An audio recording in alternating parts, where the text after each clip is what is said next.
We are gathering around the table with Myra Adams, and Catholics fast for 40 days with Jesus in the desert, but we feast for 50 days. One of my favorite priests started a homily years ago on Divine Mercy Sunday by saying, as a deacon was proclaiming the gospel, I was just thinking how great it is to being Catholic. The world says Easter is one day, but the church says no, we're going to turn one day into 8 days. But today we're talking about the Shroud of Turin. Before we begin, can you introduce yourself?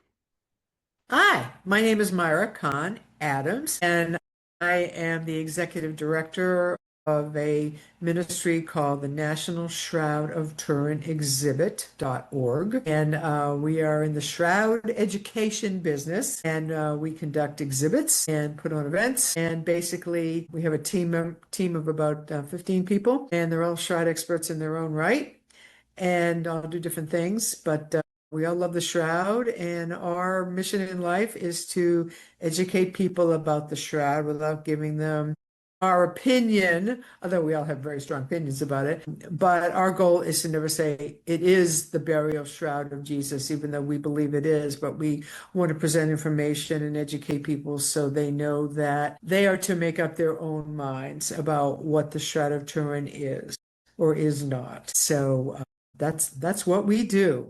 And I can get into more detail in a moment. Yeah. I'm so excited to dive into that, but we were talking about before this, you're from Florida, I'm like the not, beach, well, or I live from, in okay, Florida. I'm not from Florida. okay. I'm actually from Boston, but I spent most of my life in the Washington, D.C. area. And then I have lived in Florida now for 20 years. So, but I go to D.C. all the time. My brain lives in D.C. because I write about politics. So for The Hill, I'm an op-ed columnist for The Hill. So my brain lives in Washington. My body resides in Florida most of the time. But Thursday we go back up to D.C. We have family up there Oh, and nice. everything. But I guess I'm a Floridian since I have been here for 20 years now, believe it or not. Ooh. But I don't consider myself a Floridian. I just live here. Being a Floridian is a state of mind, and Yeah. I don't really think I'm a Floridian. What kind of food is Florida known for? Kind of Do you know? food? Is it Oh, seafood? oh, of course, yeah. I think seafood, obviously, because we're on the ocean, but also, yeah, Korean food is big as the Caribbean influences here. Basically food that's popular everywhere. Fresh food that grilling, food you can grill. Basically, people down here like to eat, as most everyone does. But I would say foods that are, light and easy to digest because oftentimes it's warm down here. But definitely, we're known for the seafood, probably, more than anything. But Cuban food is very prevalent also because of the Cuban influence, particularly in South Florida. So, Well, you were going to talk about the Shroud of Turin. What is it? yeah. What is the Shroud of Turin? Oh boy, how much time do you have? Well, to be simple, because I don't know how much your listeners know about it, but it's the what many millions of people around the world believe is the burial cloth of Jesus. It is 14.3 inches long, which is long. 14 feet is very long, and it's 3 inches wide. And what makes it very special is it has an image of a man that is crucified and the wounds of which follow the Gospels. Some people say it is really the fifth gospel because what it does is it shows exactly what the gospel talks about. For instance, when the Gospels it talks about how Jesus was crowned with thorns, the Shroud of Turin will show the wounds that many believe show that it was in fact a crown of thorns. When he was had a spear put in his side, the Shroud of Turin shows that there was a wound there. When he was crucified through his wrists, not the palm of his hands, which is interesting because most the time you go to churches and you see a crucifix and Jesus hanging there and they show the nails through his palm, but in fact, they're really through his wrist because that's the way that the Romans did it. Otherwise, the skin would have ripped. So it's actually it's medically proven that in fact they had to do it through the wrist. So, but the shroud shows that. So basically, anything that it talks about in the Gospels and the torment that Jesus went through before he was crucified and while on the cross is shown on the Shroud of Turin. So that's why many people believe it is in fact the fifth gospel. And also, if you go through the Stations of the Cross, all those different stations are also shown on the Shroud of Turin. So there's many reasons why many people believe it is in fact the burial cloth of Jesus, which is a miracle. It doesn't necessarily show that he was resurrected, but it shows what he would have looked like the nanosecond before he was resurrected. So it doesn't show him in motion. It just shows him what he looked like right before he was resurrected. And that's a big distinction because some people believe, oh, it proves he was resurrected. Well, you could say that also, that's why it exists. But I like to say it just shows what he looked like a nanosecond before he was resurrected. And I do believe it was proof that I believe it's proof that he was resurrected because the cloth exists. But what it shows on there is what he looked like the second before he was resurrected. There's a little bit of a distinction there, but I do believe it was, in fact, the cloth that is talked about in the Gospel of John, that John went into the tomb and then what he saw, he believed. Because you think about it, if someone's going to steal a body, why wouldn't they steal a body with the body wrapped in the burial shroud? I mean, that doesn't make sense. Is the body is, kind of icky. So it's like you'd think that someone would come and steal the body, they'd take the whole thing, all wrapped in the shroud. But in fact, the shroud was left. Why was the shroud left? And I believe it was evidence, in fact, his resurrecting. But anyway, that's a real discussion point. Yeah. For people who are involved in the shroud and people that aren't involved in the shroud world. But the fact that it exists, the Shroud of Turin still exists. Where does it exist? In Turin, Italy. It has been there since 1578. Before that, there's a history of it. But today it exists, and it shouldn't exist. I mean, it should have been burned in a serious fire in 1532. All these other things that happened to it along the way, it should not exist. But I believe it exists as proof the fact that Jesus was the Son of God and that he still lives among us today, the Holy Spirit. I believe it is evidence of who he is and what he endured.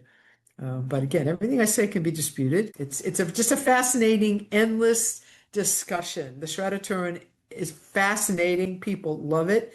There's so many different aspects to it. People just can't get enough of the Shroud of Turin.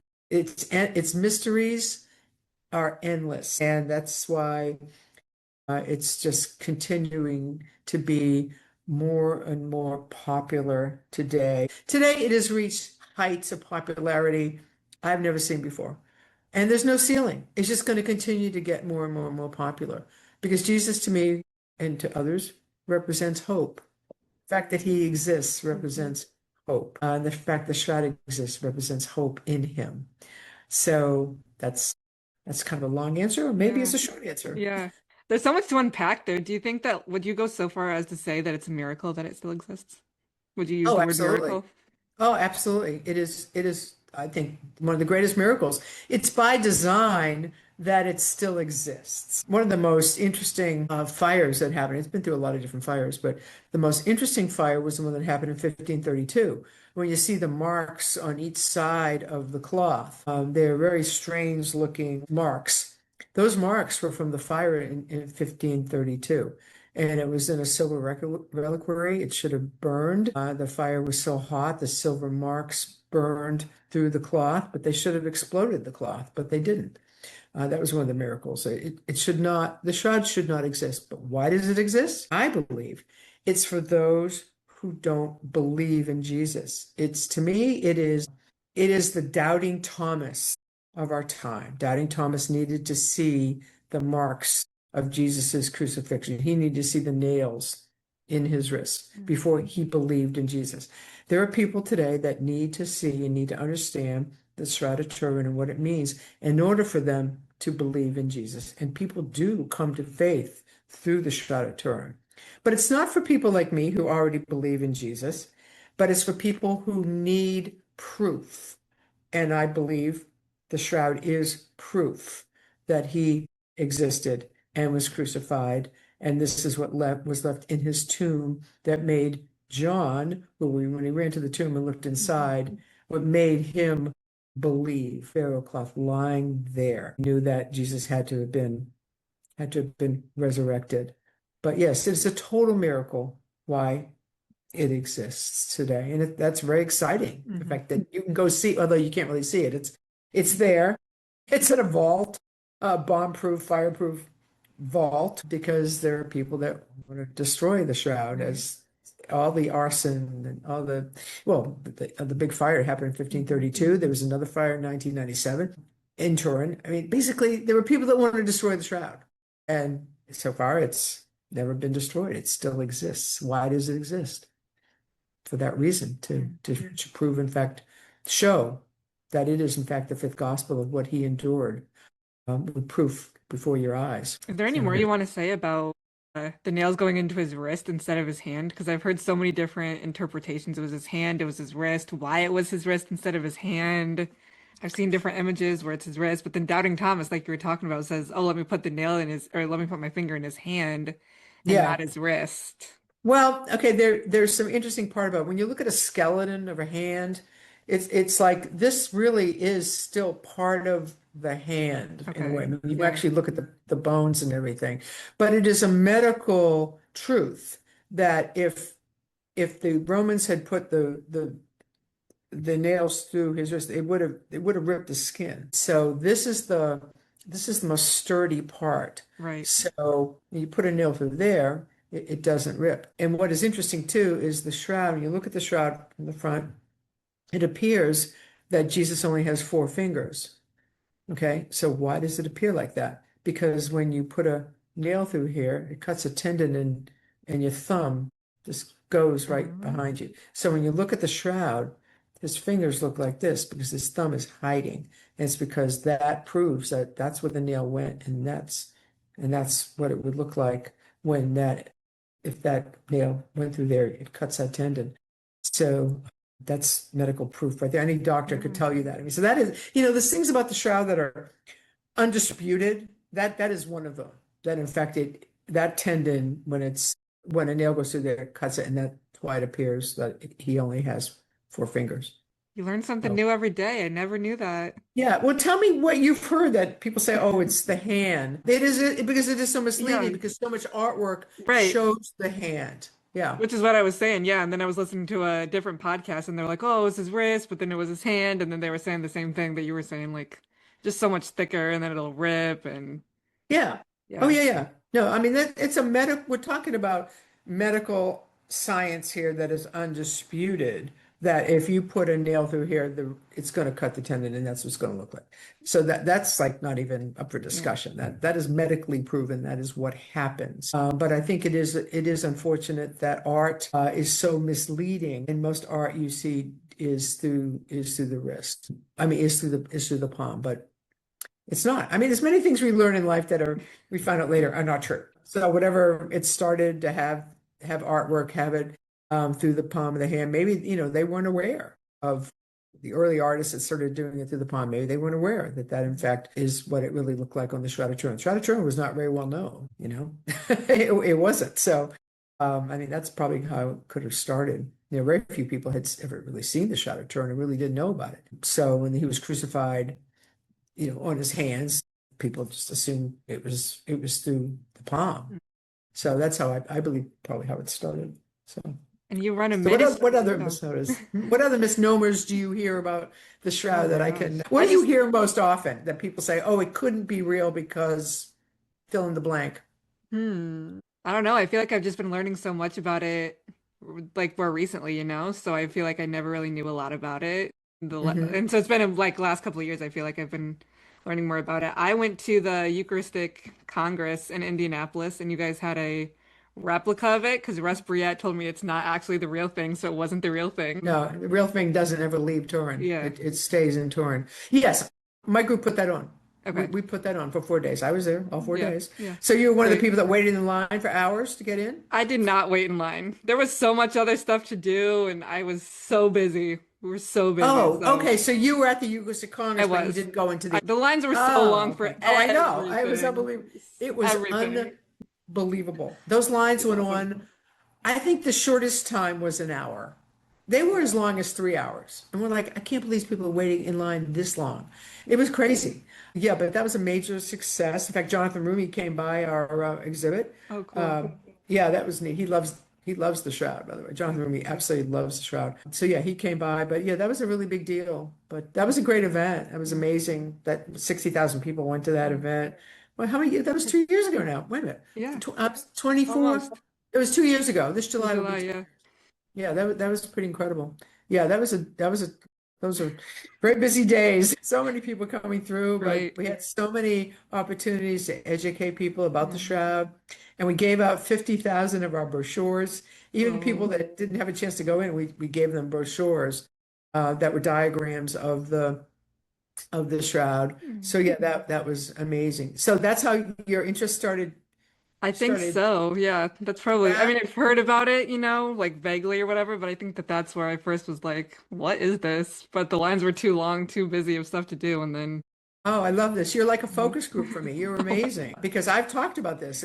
So many people wanted to see it and it was so much interest, but they couldn't even see it because the lines were so long. And so you're one of those people. That is so great. I love this. I love when you talk about something sort of like hypothetically, and then you find out someone that in fact it Yeah, really did happen to that person. I love when that happens. Great. So thank you. of course. But here's the thing about the Shroud. The more you learn about the Shroud, the more you want to learn about the Shroud. Hmm. It's like it's addictive. It's never ending because it never gets old. There's always new information that comes out, new studies, somebody does a new podcast, somebody writes a new book. It never ends because it's endless in its miracles and what it means.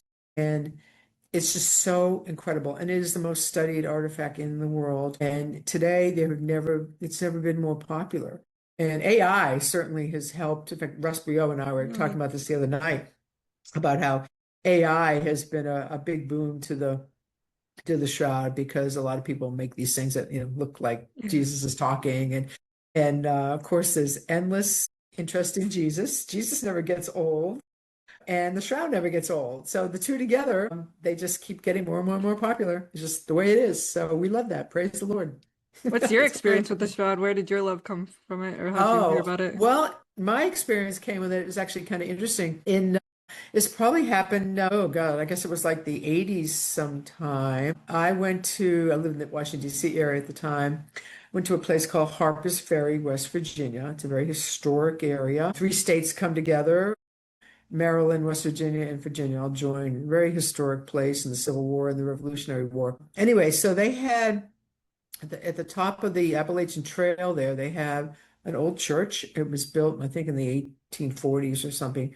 And I love old churches. So I went to that church one time. And you walk in, and then I saw this life-size sculpture of a crucifix. And it showed all this blood and all these wounds. And I thought, oh, that's interesting. I've never seen a crucifix that's, so real that really showed the torment that Jesus went through. And then I saw a little sign at the bottom that said that these wounds were based on the Shroud of Turin. The sculpture was made in Italy, and these wounds were based on the Shroud of Turin. I found out later it's called the Ricci crucifix, Hmm. Ricci, and I was fascinated by it. That's the first I'd ever heard of it. And so then I started just learning more about it. But that is what sparked my interest originally, because I thought it was so weird that you usually, when you see crucifixes, and this is a fault I have with all churches, but maybe the Catholic Church especially, it's like they sanitize it. Like Mm. Jesus is hanging on the cross in the church, and they have some wounds in the crown of Mhm. thorns, and they have piercings in his wrists, and they have the side wound. But other than that, Yeah. it's pretty clean. And so when people see the Shroud of Turin, particularly when they see what I'll call the positive image, because there's the negative image, which is the true image that the Shroud looks like, and then I call it the positive image. It's the photo negative image, which confuses people. So I just call it the positive image, but it's the black and white image. That some people think that is what the Shroud is, because that's the one you see more, because it's easier to understand. But people see that image and they cry because it is to them sometimes the first time they ever realized how much he was scourged. Hmm. And they look at that image and they see all throughout his body what the marks everywhere that are his scourging. And I have an exhibit right now in Orlando where we have a life-size replica of the shroud and of the positive image. We have them stacked upon each other. And so people can see in life size form how much he was scourged. And people start crying. I mean, literally, people walk out there crying because it's for the first time they're realizing that the extent of his scourging that is not usually talked about, and the torment that he went through, and what he in fact looked like when he was on the cross after he endured all that scourging. Now, a normal man would have died. There's no way a normal man Yeah. would have been able to endure all Yeah. that scourging, but he did, and for a reason, because he needed to die on the cross. But anyway, so people see that and they learn from it. I mean, when people see the Shroud of Turin and they learn from it, they have they have a new faith walk. It really takes them on a different journey when they realize what he in fact did for us on the cross and how much he suffered, take on our sin debt. People are just blown away by it because they just don't usually ever see it. So You keep that's, saying that it's reached new heights in popularity with Catholics and non-Catholics. Why is oh yeah. that? Well, I think it has to do with the Shroud is the world's greatest mystery. And I think through interest in it, particularly after the 1988 carbon dating. So let me answer that question another way, in a different way. In 1988, there was some carbon dating that said that the Shroud was a Middle Ages forgery. Okay, which it was the agenda of the people that did that carbon dating was they wanted to say the Shroud was fake, and they succeeded in saying the Shroud is fake. And basically, they made the whole Shroud, all the research that had been done, all the Stirp study that was done in 1978, everything that had been done before about how the Shroud was in fact real, not the product of an artist. In 1988, when they did that carbon dating, it basically shut down Shroud research. So people who didn't know anything about the Shroud, they say, "Oh, I don't know anything about the Shroud, but I know it's fake." So for decades, the whole thing about the Shroud as a Middle Ages forgery, and if you read today, I mean, you'll still see that referred to the Shroud as a Middle Ages forgery. Or some people think it is. This thing keeps falling out of my ear. But as the decades have gone by, and there's been more studies to prove that in fact, there's no way it could be a Middle Ages forgery. So the 1988 carbon dating has kind of just faded into the dust where it should have been. And so new studies have come out proving that it's in fact from the first century. And then you have the internet age where more websites, more books, more podcasts, and then you enter AI, and so many people, are fascinated by the Shroud, and there's just been just a revolution, you could say, really a renaissance also in interest in the Shroud. And I think because of the internet and because of AI and because the 1988 carbon dating has just kind of gone away as it should have. So I think that's why. In fact, Russ Briot, when I was talking to him the other night, during the Lenten season, he was traveling all around the country giving Shroud talks. And he said to me, he goes, I'm really seeing how interest in the Shroud has never been as great as it is now. And I said, well, I'm glad you're saying that, Russ, because I say that all the time because I feel it in what I do. I feel that the interest has never been greater. And then I always say, and it has no ceiling because interest in who Jesus is never going to be tamped down. Because Jesus lives, he's with us, his spirit lives. Jesus is God. So he's going to continue to be a part of our lives, and interest in him is going to continue. And interest in proof that I believe, in fact, shows that he, in fact, suffered and died for us and was resurrected is the Shroud of Turin. So the two go hand in hand. Plus, I think the world is so messed up right now.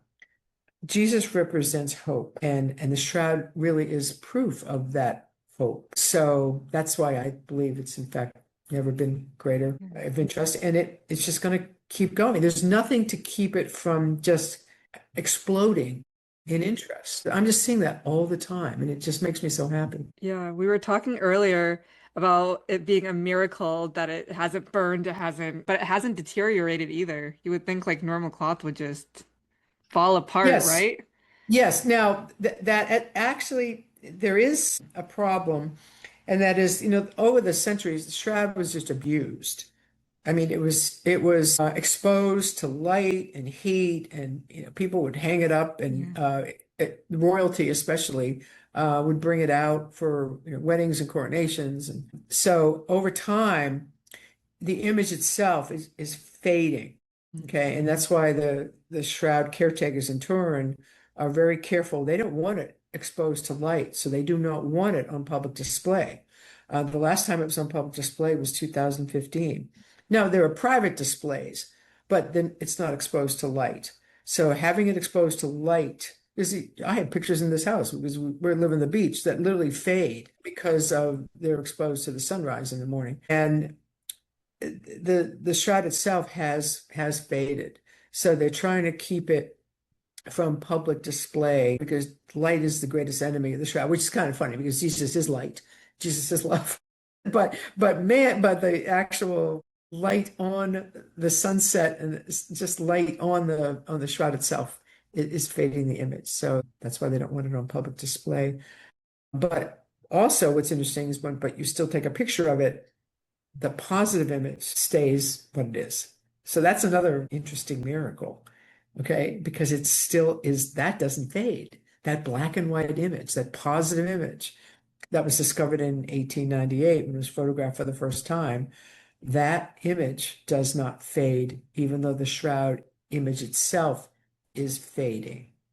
So that's like, talk about more miracles. That's truly one too. So I don't know how much you know about the 1898, that miracle of the photograph. Do you know about that? No, tell me. We're running out of Okay. time, but I want to hear it. Okay. Well, when you see the shroud, what do you usually see? I mean, do you just see, tell me when you see a shroud, what do you usually see? Well, I've seen I don't know if you're familiar with the Stations of the Cross by St. Alphonsus. There's that back picture. Do you know of that? No, There's the Stations of the Cross. We use a book. Maybe it's more of a Chicago thing. And it's just like his face, okay, the sitting Holy back Face. a lot. No, Yeah. And I okay, think the it's Holy based off Face. of the Shroud. And then Russ Okay. Briat showed me like the full body scan image. There's Yeah. like bookmarks of it. He has. I've seen Okay. that too. Now, at our exhibit, it's interesting you bring up the Holy Face. It was our exhibit in Orlando at the Basilica, Mary Queen of the Universe Basilica in Orlando. It's there right now. Thousands of people see it every week. I have a special devotion to the Holy Face.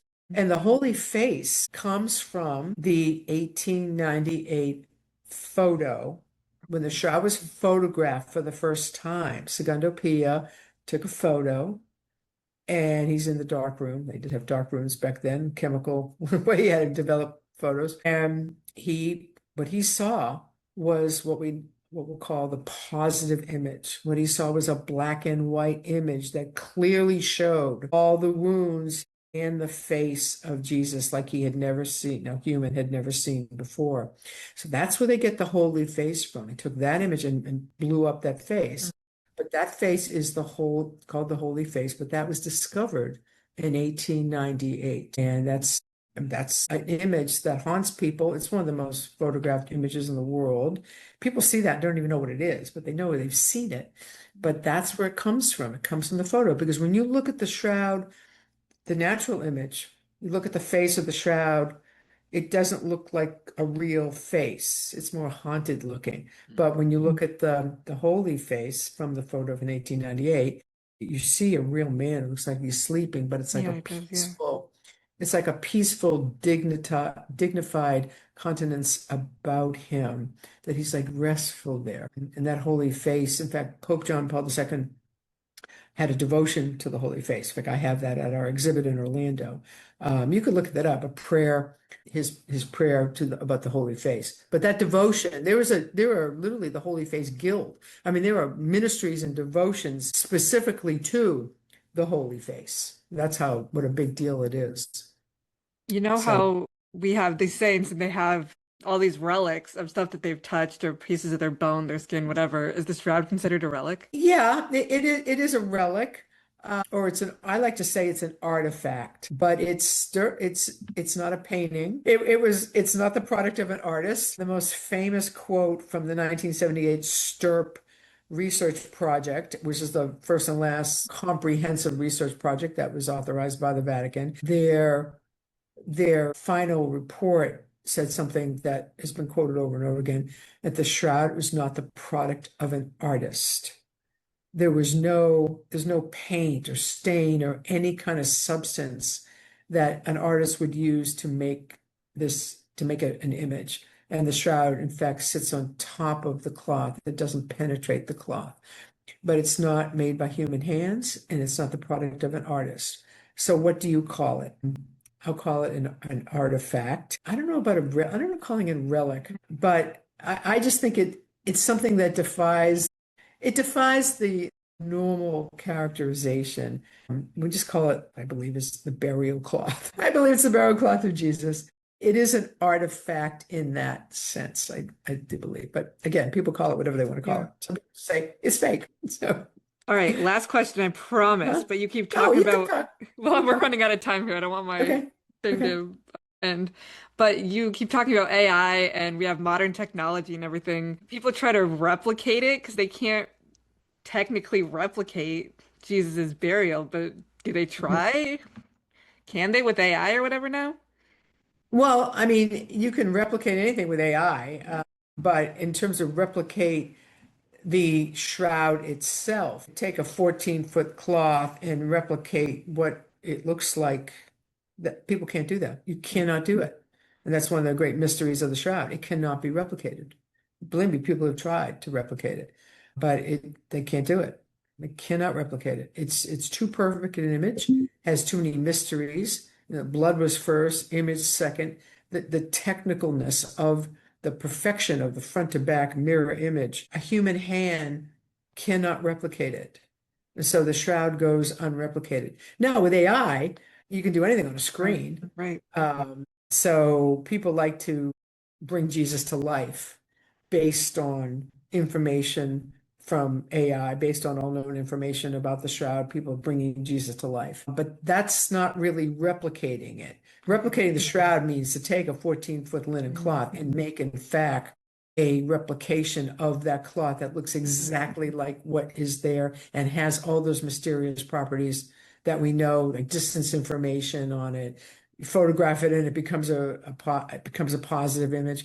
I mean, all those things that are the miracles that exist on the Shroud of Turin cannot be replicated. But you can do anything with AI. Yeah. So, and it's fun. It's cool that AI is what it is, and it's bringing more people interested in Jesus. We just hope that they learn the proper information because there's so much information and not all of it is accurate. So people basically, they learn what they want to learn. They know what they want to know. If people think it's real, then they'll seek out information that makes them think, yes, in fact, it's real. If they don't think it's real, they'll seek out information that said, oh, it's fake. They'll seek out anything they can do to make it fake. We're gonna wrap it up here, but Myra, I don't know if there's any place that you want people to find you, your website, or anywhere else that they can find you. Oh, yeah. The best thing to do is go to National, it's just how it sounds, National Shroud of Turin Exhibit.org. That's the best way to find me. And you can see what we do. And we have an exhibit right now in Orlando, Florida. That's open 10 to 4 every day at the Basilica there. So anyone that's in visiting Orlando, and 70 million people visit Orlando Wow. every year. So you can see that. And I thank you for having me on. And I just say people interested in the shroud, just keep being interested in it because it's definitely something that never gets old. And there's always new things that you learn. And it's very, very exciting. Well, again, I'll put that link in the show notes. But yeah, I appreciate you coming on again, like you said, and it was fun to get to learn more, even more about the shroud. So I appreciate it. Great. Bless you.